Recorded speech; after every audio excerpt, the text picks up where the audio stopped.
তেলে ভাজা তো আমাদের প্রায় সকলেরই ভীষণ প্রিয়। সন্ধ্যাবেলায় চায়ের সাথে বলুন বা বাড়িতে কোনো গেস্ট এলে কিছু স্ন্যাক্স চায়ের সাথে আমরা সার্ভ করে থাকি। আবার যদি বৃষ্টি পড়ে তাহলে তো সন্ধ্যাবেলায় মুখরোচক কিছু খেতে মন চাই, কি তাই তো? সেটা চপ হোক বা পেঁয়াজি সিঙ্গারা যাই হোক না কেন। তাই আজ আমি আপনাদের মুখরোচক লঙ্কার চপ বানিয়ে দেখাবো। বানানো খুব একটা কঠিন না, আবার খুব বেশি সহজও বলবো না।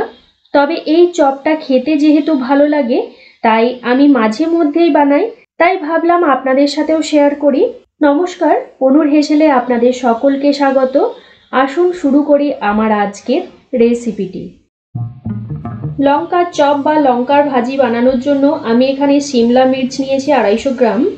এই সিমলা মির্চ কিন্তু যে কোনো বড় সবজির দোকান বা সবজি বাজারে পেয়ে যাবেন। এই লঙ্কা দিয়ে আমি আজকে চপটা বানাবো।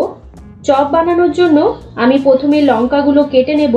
আর দেখুন, একটা ছুরির সাহায্যে আমি লঙ্কার মাঝখানটা চিড়ে নিচ্ছি। তারপর নিচে মাথার দিকটা কেটে নেব। এইভাবে মাথার দিকটা কেটে বাদ দিয়ে দেব। তারপর মাঝখানে যে বীজটা আছে সেই বীজটা একটা চামচের সাহায্যে আমি ভালো করে বের করে নেব। এই লঙ্কা কিন্তু খুব একটা বেশি ঝাল হয় না, তবে আমি যেহেতু ভেতরে পুর ভরবো তাই ভেতর থেকে বীজটা সুন্দরভাবে বের করে নিলাম। প্রত্যেকটা লঙ্কা ঠিক একইভাবে আমি কেটে নেব। আমি আরেকটা লঙ্কা নিয়ে নিয়েছি, লঙ্কার মাথার সাইডটা কেটে বাদ দিয়ে দিলাম। তারপর একটা ছুরির সাহায্যে মাঝখান দিয়ে এরকমভাবে কেটে নিচ্ছি। এরপর ভেতরে যে বীজগুলো আছে সেগুলো চামচের পেছনটা দিয়ে ভালোভাবে বের করে নেব।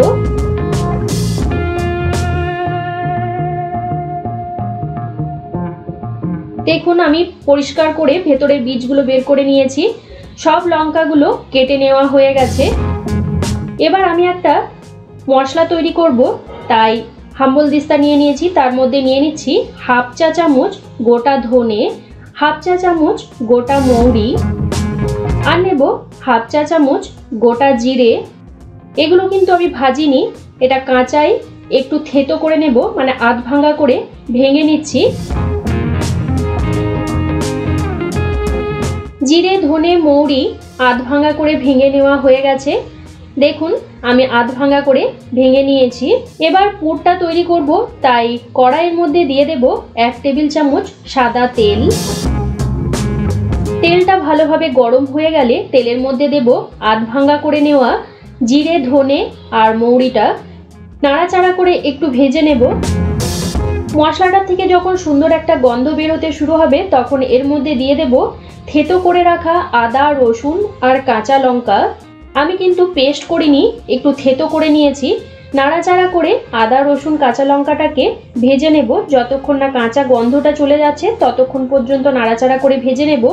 তারপর এর মধ্যে কিছু গুঁড়ো মশলা দিয়ে দেব, যেমন দিয়ে দিচ্ছি খুব সামান্য পরিমাণ হলুদ গুঁড়ো, দেব 1/4 চা চামচ লাল লঙ্কার গুঁড়ো, হাফ চা চামচ দিয়ে দিচ্ছি কাশ্মীরি লঙ্কার গুঁড়ো, আর দেব 1/4 চা চামচ গরম মশলা গুঁড়ো, দেব 1.5 টেবিল চামচ আমচুর পাউডার। একটু টক ঝাল মিষ্টি ব্যাপারটা থাকবে, তাই আমচুর পাউডারটা একটু বেশি পরিমাণে দিলাম। আর দিয়ে দিচ্ছি খুব সামান্য পরিমাণ কসুরি মেথি, দেব স্বাদ অনুযায়ী লবণ। এবার নাড়াচাড়া করে গুঁড়ো মশলাগুলো ভালো করে কষিয়ে নেব। মশলা ভালো করে কষিয়ে নেওয়া হয়ে গেছে। এখন আমি এর মধ্যে দিয়ে দেব একটা মিডিয়াম সাইজের পেঁয়াজ। পেঁয়াজটা আমি আগে থেকে ছোট ছোট করে কুচি করে কেটে রেখেছিলাম। এবার মশলার সাথে পেঁয়াজটাকে ভালো করে মিশিয়ে নেব। পেঁয়াজটা খুব বেশি ভাজবো না, একটু নরম হয়ে যাওয়া পর্যন্ত পেঁয়াজটাকে নাড়াচাড়া করে ভেজে নেব। তারপর এর মধ্যে দিয়ে দেব দুটো সেদ্ধ করে রাখা আলু। আলুটাকে আমি হাতের সাহায্যে একটু ভেঙে ভেঙে দিচ্ছি যাতে সুন্দরভাবে মশলার সাথে মিশে যায়।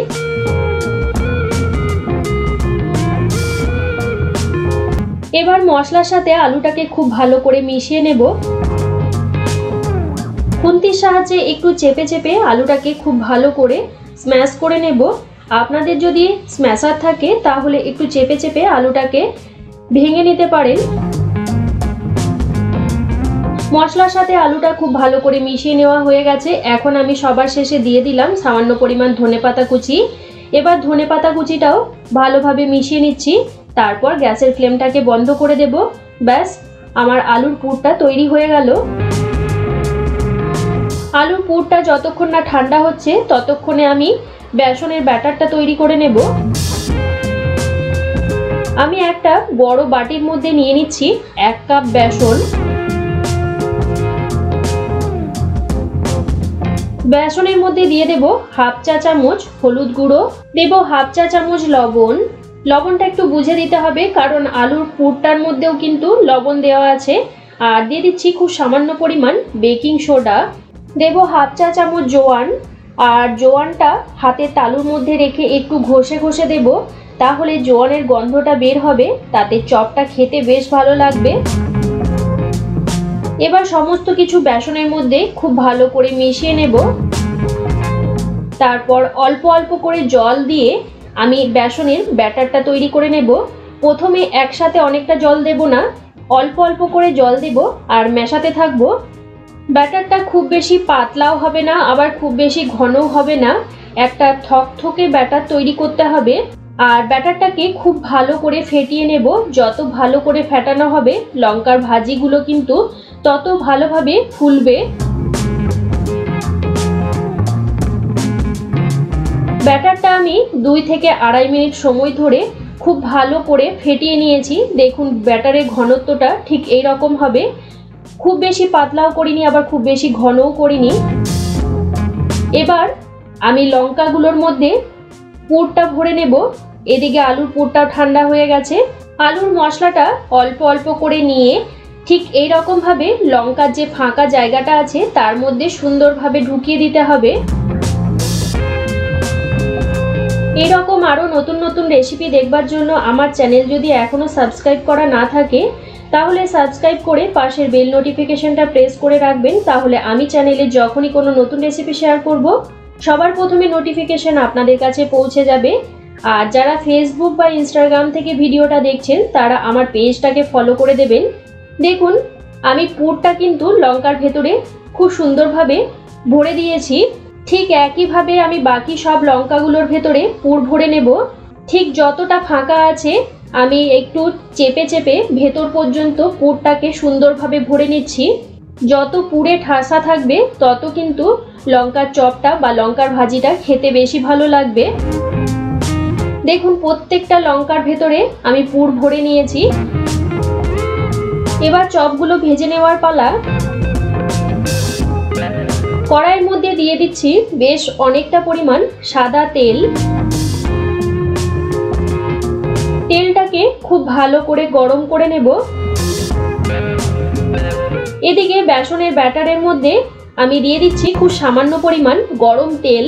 এই গরম তেল দিলে কিন্তু চপগুলো খুব ভালো ক্রিস্পি হবে। তেলটাকে ভালো করে বেসনের ব্যাটারের মধ্যে মিশিয়ে নিলাম। এবার পুর ভরে নেওয়া লঙ্কাগুলো বেসনের ব্যাটারে রেখে ভালো করে কোট করে নেব বেসনে। যদি ব্যাটার পাতলা হয় তাহলে কিন্তু লঙ্কার গায়ে ব্যাটারটা লাগবে না, ছেড়ে পড়ে যাবে, তাই ব্যাটারটা এই রকমই ঘনই করতে হবে। লঙ্কার গায়ে ব্যাটারটা খুব ভালো করে লাগিয়ে নিয়ে গরম তেলের মধ্যে আমি ছেড়ে দিচ্ছি। গ্যাসের ফ্লেমটা মিডিয়াম টু হাইতে রেখে লঙ্কার চপগুলো ভেজে নেব। সুন্দর করে গোল্ডেন ব্রাউন করে লঙ্কার চপগুলো ভেজে নেব। একটা সাইড হালকা লালচে করে ভেজে নেওয়া হয়ে গেছে, অপর সাইডটা আমি উল্টে নিলাম। অপর সাইডটাও সুন্দর করে ভেজে নেব।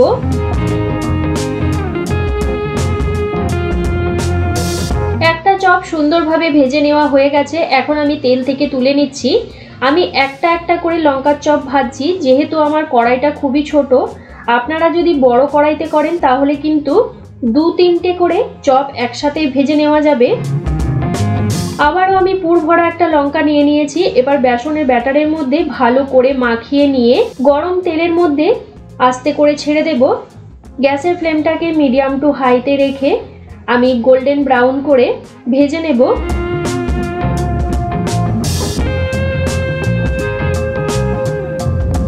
একটা সাইড ভেজে নেওয়া হয়ে গেছে, অপর সাইডটা আমি উল্টে নিচ্ছি।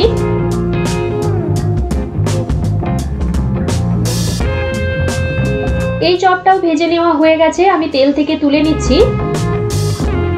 তারপর বাকি চপগুলো ঠিক একইভাবে আমি ভেজে নেব।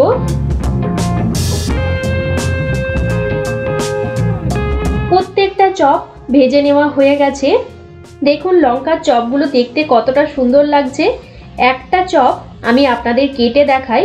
দেখুন ওপরটা সুন্দর ক্রিস্পি আর ভেতরটা একদম পুড়ে ঠাসা। এই গরম গরম লঙ্কার চপ বা লঙ্কার ভাজি বেশ ভালো লাগে খেতে। আমার আজকের এই লঙ্কার চপের ভিডিও আপনাদের কেমন লাগলো অবশ্যই কমেন্ট করে জানাবেন। রেসিপিটা ভালো লেগে থাকলে আপনারাও বাড়িতে ট্রাই করে দেখতে পারেন। আশা রাখি আপনাদের ভীষণ ভালো লাগবে। আমার আজকের ভিডিও যদি আপনাদের ভালো লেগে থাকে, ভিডিওটা ছেড়ে যাওয়ার আগে একটা লাইক করে দেবেন আর আপনারা আপনাদের বন্ধুদের সাথে রেসিপিগুলো শেয়ার করুন। আমার চ্যানেলের যদি নতুন দর্শক হয়ে থাকেন তাহলে আমার চ্যানেলটাকে সাবস্ক্রাইব করে পাশের বেল নোটিফিকেশনটা প্রেস করে অল অপশানটা প্রেস করে রাখবেন। তাহলে আমি চ্যানেলে যখনই কোনো নতুন রেসিপি শেয়ার করব সবার প্রথমে নোটিফিকেশন আপনাদের কাছে পৌঁছে যাবে। আজকের মতো এই পর্যন্ত, আবারও কোনো নতুন রেসিপি নিয়ে হাজির হব আপনাদের কাছে। আপনারা ভালো থাকবেন, সুস্থ থাকবেন। ধন্যবাদ।